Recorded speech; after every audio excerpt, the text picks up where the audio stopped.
जर मित्रांनो तुम्ही माझ्या चॅनलवरती नवीन आला असाल तर चॅनलला सबस्क्राईब करा, कारण अशाच नवीन बातम्या तुम्हाला रोज पाहायला भेटतील.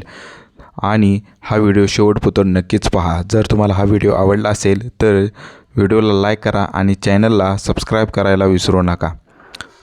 अमरावतीमध्ये दवाखान्यात चालत निघालेली 65 वर्षीय महिला लिफ्ट देण्याच्या बहाण्यानं 22 वर्षीय तरुणाकडून अत्याचार झाला. जवळचे 600 रुपये हिसकून घेतले. अमरावतीमध्ये माणुसकीला काळिंबा फासणारी आणि समाजाला हादरवून सोडणारी एक संतापजनक घटना अमरावतीमधील जिल्ह्यातील शिरसागाव कसबा पोलीस ठाण्याच्या हद्दीत उघडकीस आला आहे. उपचारासाठी दवाखान्यात पायी चालत निघालेल्या 65 वर्षीय वृद्ध महिलेला लिफ्ट देण्याच्या बहाण्याने दुचाकीवर बसवून एका नराधमाने निसर्गस्थळी नेऊन तिच्यावर अत्याचार केल्याची धक्कादायक घटना समोर आली आहे. या घटनेने संपूर्ण परिसरात दहशतीचे वातावरण पसरले असून संशयित आरोपीला पोलिसांनी अवघ्या काही तासातच बेड्या ठोकल्या आहेत. पीडित महिला ही 65 वर्षांची होती. शनिवारी 18 तारीख होती. सकाळी 11 वाजताच्या सुमारास आपल्या मूळ गावाहून मध्य प्रदेश सीमेवर एक गाव होतं परतवाडा येथील रुग्णालयात उपचारासाठी पायी चालत निघालेली होती. वृद्ध असलेल्या आणि आजारपणामुळे चालणे कष्टदायक होत असताना त्याचवेळी एक तरुण दुचाकीवरून तिथे आला. आरोपीचे नाव आवेज खान युनुस खान, वय 22, राहणार काडली परतवाडा असे आहे. त्याने वृद्ध महिलेला पाहिले आणि स्वतःहून तिला मदत करण्याची तयारी दर्शवली.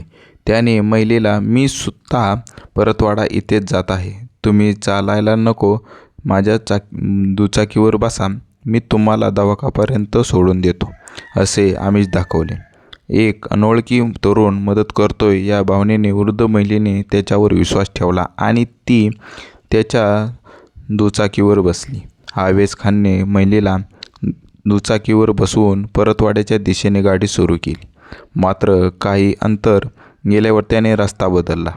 परतवाडा शहरात न नेता त्याने तिला खरपी शिवारातील एका निसर्गपालन रस्त्यावर नेले. तिथे आजूबाजूला कोणीही नसल्याची खात्री असून त्याने महिलेला दुचाकीवरून खाली उतरवले. त्यावर त्याने नराधमाने मागून पीडित वृद्ध महिलेला अत्याचार करायला सुरुवात केली. हा क्रूर प्रकार करताना त्याने महिलेला शारीरिक इजाही पोहोचवल्या होत्या.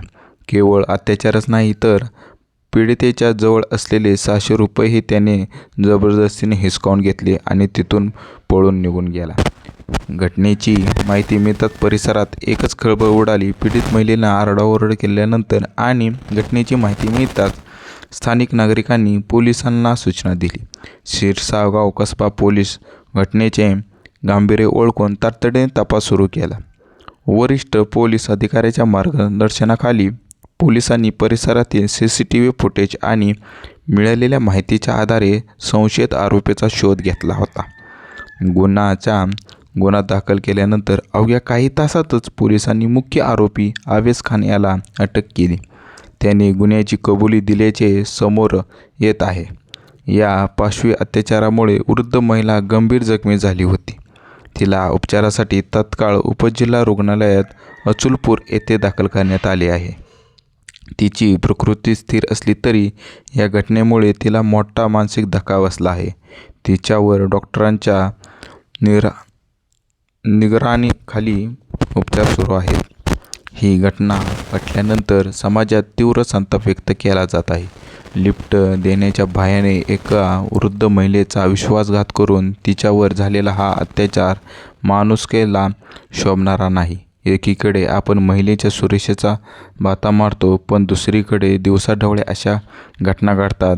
ही चिंतेची बाब आहे. विशेषतः म्हणजे ग्रामीण आणि शहरी भागात सुरक्षिततेचा प्रश्न पुन्हा एकदा ऐरणीवर आला आहे. वृद्ध व्यक्तींनी अनोळखी लोकांवर विश्वास ठेवताना सावधगिरी बाळगणे गरजेचे आहे. परंतु अशा नराधमांना कठोर शासन होणे तितकेच महत्त्वाचे आहे. शिरसागाव कसबा पोलिसांनी या प्रकरणी कठोर कलमाने गुन्हा दाखल केला असून आरोपीला लवकरच न्यायालयात हजर करून कडक शिक्षा व्हावी यासाठी भक्कम पुरावे जमा केले जात आहेत. पीडितेला न्याय मिळवून देण्यासाठी पोलीस यंत्रणा पूर्णपणे कटिबद्ध असल्याचे अधिकाऱ्यांनी स्पष्ट केले आहे. ही घटना समाजाला सावध करणारी आहे. अनोळखी व्यक्तीच्या वाहनावर बसताना विचार करणे हे अत्यंत गरजेचे आहे. तसेच संशयास्पद हालचाली दिसल्या तात्काळ पोलिसांशी संपर्क साधणे हेच सुरक्षिततेच्या दृष्टीने हिताचे ठरेल. तर मित्रांनो, तुम्हाला हा व्हिडिओ कसा वाटला कमेंटमध्ये नक्की कळवा आणि तुम्ही हा व्हिडिओ शेवटपर्यंत बघितला त्याबद्दल तुमचं धन्यवाद. पण चॅनलला सबस्क्राईब करायला विसरू नका. तुम्ही अजून चॅनलला सबस्क्राईब केले नाही, चॅनलला सबस्क्राईब करून टाका, कारण तुम्हाला अशाच नवीन नवीन बातम्या रोज पाहायला भेटतील. तर मित्रांनो, तुम्ही हा व्हिडिओ शेवटपर्यंत बघितला, मनापासून धन्यवाद. थँक्यू.